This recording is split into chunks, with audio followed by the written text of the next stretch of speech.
When we think of backslide, we think of fallback. There is a return to something we previously considered ineffective, but what if what we turned away from wasn't a level up to begin with? When this is the case, the fallback is identified as a reversal in error, considering the perceived level up wasn't real, meaning knowledge was ignorance, which is why when our mind was challenged by new information, we couldn't move forward with the information we were currently holding because it wasn't the answer. It didn't provide us with the clarity that is necessary to move forward in intelligence, which reasonably leads to falling back because it's the act of going back to where we left off before we received information we falsely believed was expanding our consciousness. Many liken this to being tested, like with an exam at school. Our inability to answer questions correctly may equate to being unfit for the next grade. So when you have self-proclaimed Christians and Catholics believing that us leaving or being excommunicated from their congregation is evidence of backsliding as to be justified by the Most High, they are truly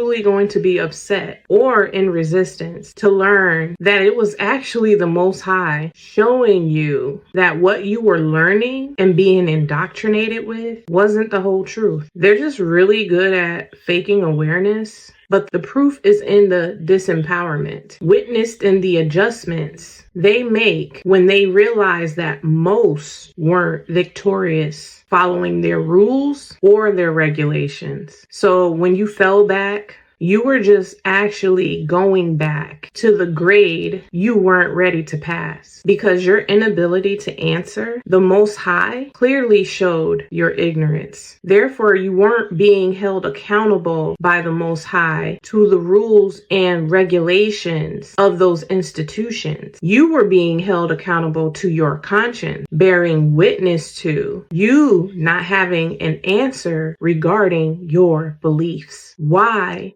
do you feel so confident in the religious system's ability to save you? It is better to not know than to pretend like you know, because either way, you're not passing. It is this okay with being unaware or not knowing that helps us to receive information, because it's the first step necessary to receive information. In other words, who having what they need expects it.